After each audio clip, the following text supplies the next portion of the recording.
Danes je z nami gospod Branko Rožič, direktor Količevo karton.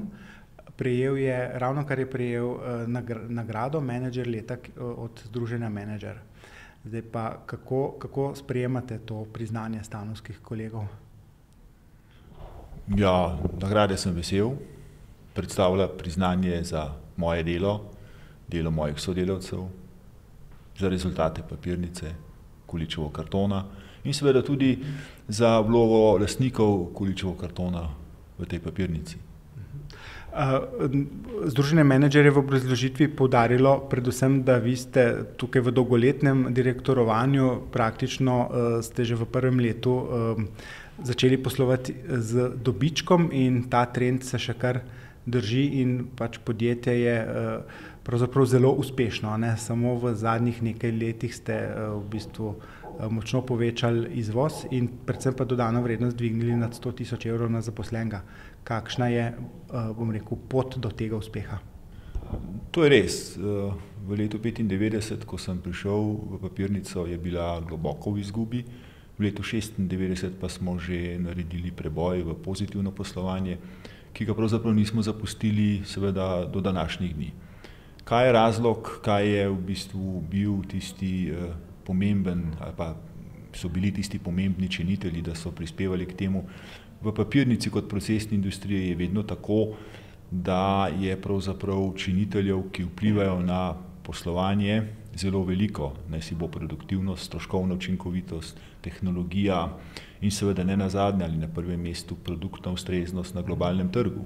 Mi smo takoj začeli s temi aktivnostmi in zadeve na nek način peljali v vseh smerih pozitivno. Ker nekatere druge tovarne iz papirniške branže v Sloveniji so propadle v tem času. Kakšen odgovor na te izzive je pa našla papirnica Količevo oziroma Količevo karton? Ja, no, treba je potem se vrniti v začetku 90-ih let. Takrat so bile papirnice v hudi stiski, ker so bile pač ex-Jugoslavija močno vpeti in odpete, čeprav vedno dobri izvozniki, pa vendar predimenzionirane. Nekatere pač tega preboja niso uspele. Naša papirnica se je že v letu 1992 privatizirala preko strateškega partnerja, prišla v italijansko lastništvo in to je pomagalo, da ni prišla v stečajni postopek takrat na začetku 90-ih let. No, kasneje so se lastniki spremenili in seveda sedanji lastnik, avstrijski koncern Mayr-Melnhof, ki je že 16 let v hiši, pa ima seveda strategijo, ki je pisana na koži naši papirnici. Kakšna pa so pričakovanja lastnika do obrata v Sloveniji? No, pričakovanja lastnikov so vedno visoka, katerikoli že to so.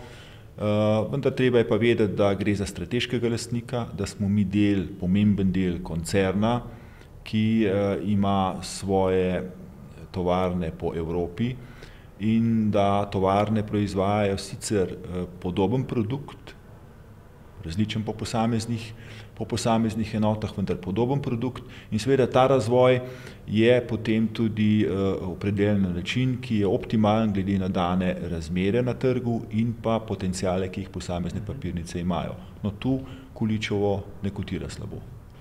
Je po vaši presoji ali pa po izkušnjah lažje delati oziroma voditi podjetje, ki ima jasnega strateškega lastnika z vizijo?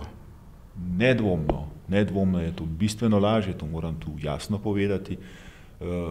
Ta kriterij, torej stabilno lastništvo z jasno, pošteno vizijo lastnika, postavljam celo na prvo mesto bi rekel, tem delu korporativnega upravljanja. Resnično. In kaj potem svetujete recimo slovensko gospodarstvo v velikem delu ponovno v tem lastniškem prestrukturiranju? Kaj vi pričakujete, kaj bi se moralo zgoditi, da bi v resnici podjetja se na boljše prestrukturirala? Zdaj, tisto, kar je v državnem lastništvu, posredno ali neposredno, mora seveda postati učinkovitejše, postalo bo učinkovitejše, ko pač politika ne bo imela gospodarstvo za nek del plena, kot ga je imela do sedaj. Ni nujno, da je samo zasebni lastnik učinkovit lastnik. Po svetu kažejo primeri, da temu tudi ni tako. Pri nas pač je tako, da je očitno samo zasebni lastnik, posebej če je tujec, učinkovitejši, boljši lastnik, kot pa kot pa naša država.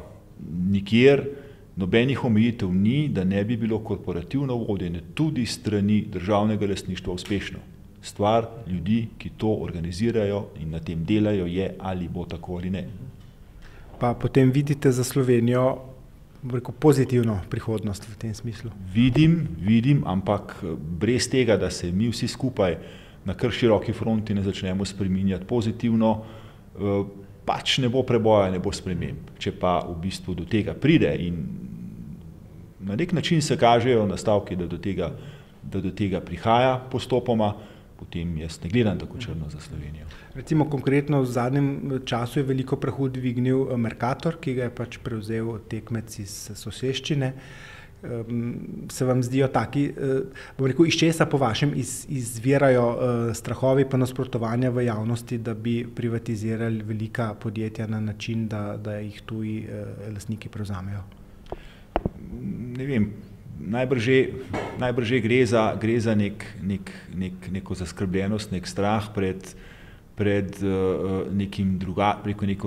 neko drugačno, bolj trdo, bolj neusmiljeno organiziranostjo, tudi odpuščanjem, kot pa je bila do sedaj oziroma kot jo ljudje dojemajo v sedanji organiziranosti. Mogoče del resnice je tudi v tem, ne vem. Kakšne so pa izkušnje v vašem podjetju? Je res, bom rekel, bolj strogo?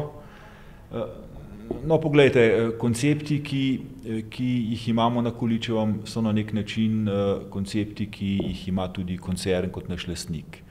Lahko ocenim, da ta načela niso nikoli bila neskladna ali pa bistveno neskladna z našim dojemanjem posla. Tu smo imeli srečo, tako da je bilo tu neka komplementarnost dosežena. Je pa seveda res, da je v bistvu urejenost nek osnoven koncept discipline, odgovornosti dosežen in tu na nek način ni odprtih prostorov. Ok, hvala lepa. Prosim.